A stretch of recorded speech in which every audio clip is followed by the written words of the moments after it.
Indirapuram police ने एक mini traveller बस में छिपकर साइबर ठगी का जाल बिछाने वाले 3 शातिर अभियुक्तों को धर दबोचा।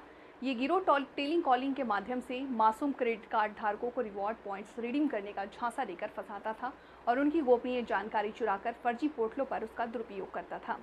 घटनाक्रम के अनुसार इंदिरापुरम पुलिस टीम ने रात्रि गश्त के दौरान एक मिनी बस में संदेह के आधार पर तलाशी ली। इस तलाशी के दौरान 3 अभियुक्त सुशांत, सन्नी और अमन गोस्वामी को गिरफ्तार किया। तीनों अपराधी मिनी बस में बैठकर क्रेडिट कार्ड धारकों को धोखाधड़ी दे रहे थे। पुलिस ने इनके कब्जे से 13 keypad mobile, 7 Android phone, 16 SIM card, 4 chequebook और अन्य महत्वपूर्ण दस्तावेज बरामद किए हैं। अभियुक्तों ने खुलासा किया है कि वे ट्रैवलर मिनी बस में बैठकर विभिन्न क्षेत्रों में घूमते थे और टेली कॉलिंग के जरिए क्रेडिट कार्ड धारकों को अपने जाल में फंसाते थे। थाना पुलिस ने मिनी ट्रैवलर बस में बैठकर घूमते हुए 3 टेलीकॉलिंग क्रेडिट कार्ड धारकों को जो कि गलत तरीके से लोगों को फंसाते थे, क्या पूरा मामला है? देखिए, अपराध और अपराधियों के विरुद्ध चलाए गए अभियान के तहत गाजियाबाद कमिश्नरेट पुलिस द्वारा इंदिरापुरम पुलिस जब रात्रि गश्त कर रही थी तो उसी दौरान इनको 5/6 की पुलिया ग्रीन बेल्ट पर एक टेम्पो ट्रेवलर मिनी बस आते हुए दिखाई देती है। उसमें कुछ संदिग्ध प्रतीत होने पर जब पुलिस टीम द्वारा इनको रोका जाता है, इनसे पूछताछ की जाती है, तो इनके द्वारा ये बताया जाता है कि ये लोग एक जालसाजी का काम कर रहे हैं। उस जालसाजी के काम में इनके द्वारा इनका पूरा एक गैंग है। उस गैंग में ये अभी अपने 3 मेंबर यहाँ पे हमें बस के अंदर मिले हैं और इन लोगों द्वारा बताया गया कि ये लोग टेली कॉलिंग के माध्यम से जिन लोगों के पास क्रेडिट कार्ड होता था उनको फ़ोन करते थे और क्रेडिट कार्ड का डाटा भी इनको इनके गैंग के द्वारा उपलब्ध कराया जाता था और उसको ये लोग लगातार फ़ोन करके उन लोगों से ये बताते थे कि आपको कूपन के जो पॉइंट्स हैं उनको रिडीम करा लीजिए। रिडीम कराने के नाम पर उनको लालच देते हुए ये लोग अपना एक साइट का नाम बताते थे, उस पर ये लोग क्लिक कराते थे उनसे सामने वाले कस्टमर से, जिससे कि उनके पैसे के फ्रॉड होता था। और इसमें पूरी पूछताछ में हम लोगों को ये मिला है कि ये लोग लगभग 1.5 से 2 साल से एक्टिव हैं, ये पूरा गैंग इस काम में, और इन लोगों ने लगभग अभी तक 2 से 3 करोड़ के बीच में ये जालसाजी कर ली है।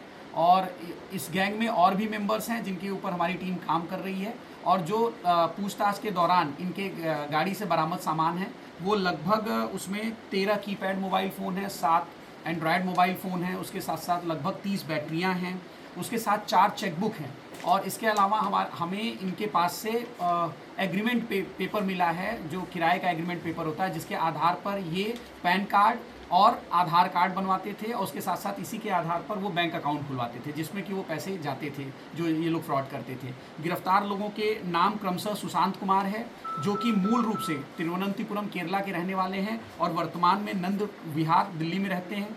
जो दूसरा व्यक्ति है वो सन्नी कश्यप है, यह हमारे फरूख नगर थाना क्षेत्र टीला मोड़ का रहने वाला है। तीसरा व्यक्ति अमन गोस्वामी है, जो कि लोनी बॉर्डर थाना क्षेत्र कमिश्नरेट गाजियाबाद का रहने वाला है। सर, इनका जो बैकग्राउंड है, जो इनकी क्वालिफिकेशन है वो क्या है? इनमें तीनों ये ग्रेजुएट हैं, जिनमें से एक BSc IT में ग्रेजुएट है। सर, बात की जाए इन्होंने मिनी बस ही क्यों चुनी इस काम को करने के लिए? देखिए, जैसा कि अभी तक हम लोग जो भी इस तरीके की कॉल सेंटर्स पकड़ते तो वो किसी न किसी घर से, किसी कमरे से ऑपरेट होते थे, लेकिन इन लोगों ने पुलिस से बचने के लिए नया तरीका निकाला था कि जिससे कि घर में रहते हुए इन लोगों को, अगल बगल के लोगों को शक न हो, लैपटॉप मोबाइल ढेर सारे देख के और नए लड़कों को देख के, तो इन लोगों ने ये एक नया तरीका निकाला था ये काम करने का कि ये लोग रोज़, जो अभी तक पूछताछ में सामने आया है, ये मिनी बस गोकुलपुरी के ध्यानचंद नामक व्यक्ति की है, जहां पर कि ये लोग यूट्यूबर की शूटिंग के नाम पे, कि इनके साथ एक यूट्यूबर लड़का है, उसकी रोज की शूटिंग होती है, उसके नाम पर ये लोग 2000 रुपये पर डे के आधार पे ये बस को किराए पे लेके आते हैं। इन्होंने जालसाजी का तरीका किस तरीके से सीखा? क्या यूट्यूब के जरिए से इन्होंने सीखा है? नहीं, जैसा मैंने बताया, अभी ये 3 लोग गिरफ्तार हैं, इनके पीछे और भी लोग हैं। इनके पास से जो हमें लगभग 30 पेज का डेटा बरामद हुआ है वो भी इनके गैंग द्वारा इनको प्रोवाइड कराया जाता था। रोज इनके फ़ोन जब ये बस में आके बैठते थे, इनकी बस वर्ल्ड स्क्वायर मॉल पे सुबह सुबह लग जाती थी। पूरा ये लोग एक कंपनी की तरह ऑपरेट कर रहे थे। फिर ये लोग बस में बैठते थे, इनके पर्सनल फ़ोन इनसे ले लिए जाते थे और इनको एंड्रॉयड और कीपैड वाले फ़ोन इनको प्रोवाइड करा दिए जाते थे और जब इनका काम खत्म हो जाता था तो पुनः इनके प्राइवेट मोबाइल वापस कर दिए जाते। सर, इनका आपराधिक इतिहास क्या है, पूर्व का कुछ? आपराधिक इतिहास अभी हम खंगाल रहे हैं इनका, और इन लोगों ने कितने लोगों के साथ जालसाजी की है, कुछ तो हमें इनके मोबाइलों से हमें डेटा प्राप्त हो गए, बाकी हमारी टीम इस पे आगे।